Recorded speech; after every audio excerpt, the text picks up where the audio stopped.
semuanya, jumpa lagi di Lia Afifah Channel. Dan kali ini kita akan kembali mereview sebuah film Indonesia yang berjudul Ratu Ilmu Hitam. Ratu Ilmu Hitam adalah sebuah film horor Indonesia tahun 2019 yang disutradarai oleh Kimo Stambul dan ditulis oleh Joko Anwar. Film ini diadaptasi dari film berjudul sama keluaran tahun 1981. Alur film ini menceritakan tentang 3 orang sekawan yang kembali mengunjungi panti asuhan tempat mereka dibesarkan karena mendengar kepala panti asuhan yang sedang sakit keras. Mereka adalah Hanif, Jeffrey, dan juga Anton. Masing-masing membawa keluarga dan menganggap ini sebagai ajang silaturahmi kepada pengurus panti. Keluarga Hanif datang dengan membawa 3 orang anak dan mereka bersenda gurau di dalam mobil. Tanpa disadari mereka menabrak sesuatu dan panik seketika. Hanif mencoba mencari tahu hal apa yang mereka tabrak dan mereka pun menemukan bangkai rusa yang terkapar mati di pinggir jalan. Tanpa mereka sadari, yang mereka tabrak adalah seorang gadis kecil yang mencoba meminta pertolongan. Hanif dan keluarganya melanjutkan perjalanan mereka menuju panti yang jaraknya sangat jauh dari pemukiman warga lainnya. Sesampainya di sana mereka disambut oleh Maman dan Siti yang merupakan pekerja panti sekaligus membantu merawat Pak Bandi yang merupakan kepala panti yang sedang sakit keras. Hanif, Jeffrey, dan Anton pun kemudian masuk ke kamar tidur Pak Bandi untuk melihat keadaan beliau yang sudah sangat lemah dan sakit. Mereka iba dan ingin menemani saat-saat terakhir Pak Bandi yang merupakan ayah mereka sewaktu kecil. Mereka juga mengenalkan keluarga mereka kepada Pak Bandi. Dan anehnya, Pak Bandi menatap Nadia yang merupakan istri Hanif dengan tatapan yang aneh dan tajam. Sementara itu Haki, anak dari Hanif, mendekat menuju sebuah pintu ruang yang sangat mencurigakan dan berada di ujung lorong. Rani menceritakan kepada Haki bahwa ada cerita mengerikan di balik pintu itu. Haki yang sangat penasaran kemudian mendengarkan cerita Rani dengan seksama. Cerita menyeramkan itu tak lantas membuat Haki berhenti untuk mencari tahu tentang apa yang ada di balik pintu. Ketika sedang mengambil beberapa roti untuk makan malam di mobil, Hanif melihat terdapat bercak darah dan juga rambut manusia terselip di mobilnya. Ia kemudian mengajak Jeffrey untuk mendatangi tempat di mana ia menabrak sesuatu. Sesampainya di sana, Jeffrey kemudian menemukan seorang gadis kecil tergeletak tak berdaya yang mereka yakini adalah objek yang ditabrak oleh Hanif. Di tengah kebingungan, mereka kemudian menemukan sebuah bus yang berada di dalam semak-semak dan berisi seluruh anak panti yang pada saat itu tengah pergi untuk berdharma wisata. Alangkah terkejutnya mereka melihat keadaan seluruh anak panti tersebut dalam keadaan yang mengenaskan dan tak bernyawa. Hanif dan Jeffrey sangat ketakutan dan segera kembali untuk menelpon pihak yang berwajib. Sementara itu, seluruh keluarga mereka tengah makan malam kecuali Lina, istri Jeffrey. Lina selalu menganggap bahwa tubuhnya kelebihan berat badan dan selalu diet. Hanif dan Jeffrey kemudian sampai di panti dengan wajah yang tegang. Anton yang tidak mengetahui apa yang terjadi kemudian bertanya dan akhirnya Hanif dan Jeffrey menceritakan apa yang terjadi. Hanif, Anton, dan Jeffrey berdiskusi dengan sengit dan memutuskan Anton lah yang akan pergi ke kantor polisi untuk membuat laporan terkait kecelakaan bus anak panti dan juga tabrakan yang dilakukan oleh Hanif. Di tengah perjalanan, Anton melihat bus yang dimaksud oleh Hanif dan Jeffrey. Ia pun mampir untuk memastikan cerita kedua temannya itu. Ketika mengecek isi bus, alangkah terkejutnya ia melihat keadaan anak-anak tersebut. Ketika akan keluar dari mobil, ada seseorang yang dengan sengaja menutup pintu bus dan mencelakai Anton dengan sadis dan berakhir mengenaskan. Sementara itu, Jeffrey dan istrinya Lina berdebat sengit membahas berat badan Lina yang ia rasa sedang naik. Padahal Lina tak terlihat gemuk sama sekali.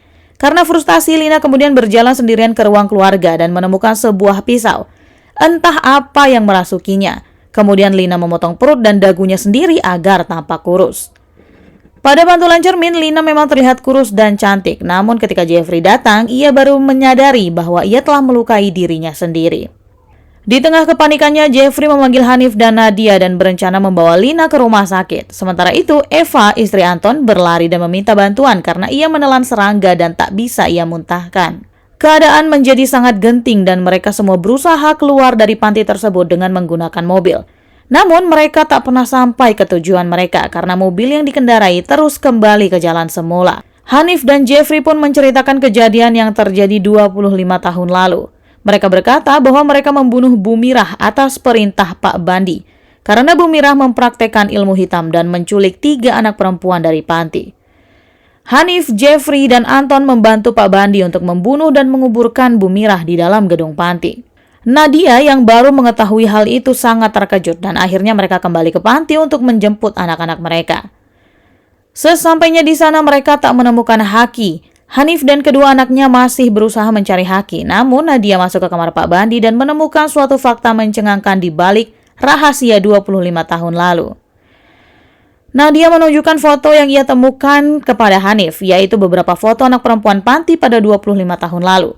Di dalam foto tersebut, anak perempuan difoto satu persatu di dalam kamar oleh Pak Bandi. Foto itu menyiratkan adanya pelecehan seksual yang dilakukan oleh Pak Bandi. Hanif kemudian tersadar itulah alasan Pak Bandi membunuh Bumirah karena Pak Bandi ingin menutupi aibnya dan membungkam Bumirah yang ingin melindungi anak-anak perempuan. Mereka kemudian menuduh Siti dan Maman sebagai dalang apa yang terjadi pada saat itu. Siti kemudian menceritakan masa lalunya bahwa ia sengaja menyiram air panas ke wajahnya agar ia tidak dilecehkan lagi oleh Pak Bandi. Siti juga berkata bahwa 3 orang anak perempuan yang hilang dan terbunuh adalah korban yang dicontohkan Pak Bandi jika mereka tidak menutup mulut. Ketika sedang diinterogasi, seorang anak panti bernama Mustika yang merupakan korban tabrak lari Hanif masuk dan mencari Siti dan juga Maman. Ia menceritakan bahwa mobil bus yang mereka tumpangi mengalami kecelakaan dan kemudian ada seseorang yang masuk ke mobil dan membacakan mantra. Seketika seluruh teman-teman Mustika berubah layaknya orang kerasukan dan membunuh diri mereka sendiri. Mustika yang kemudian berlari ke jalan raya untuk meminta pertolongan akhirnya tak sengaja tertabrak oleh Hanif. Mereka semua kemudian berlari keluar rumah dan berusaha pergi dari sana. Namun ada sosok perempuan dari kejauhan yang mendatangi mereka dengan kekuatan ilmu hitam. Ia menyerang Hanif dan ketika Nadia akan membantunya, naas Rani pun memukul Nadia karena ia ternyata adalah komplotan dari wanita tersebut. Singkat cerita, wanita yang dimaksud tersebut adalah Murni yang merupakan anak dari Bumirah. Ia berniat membalaskan dendam ibunya kepada Hanif, Jeffrey, Anton, dan juga Pak Bandi. Nadia menyaksikan bagaimana semua orang yang ada di dalam panti tersebut disiksa oleh Murni dengan menggunakan kekuatan ilmu hitam yang ia miliki. Dengan berani Nadia mencoba melawan Murni dan setelah perlawanan sengit, Nadia membakar Murni dan meninggalkannya dan juga Pak Bandi di dalam ruangan tersebut. Beberapa waktu kemudian terlihat bahwa Siti ikut bekerja di rumah Nadia dan tanpa sengaja, Nadia seakan melihat bayangan Murni yang masih menghantuinya. Ending yang sangat memuaskan bahwa rahasia terbesar pada akhirnya akan terbongkar.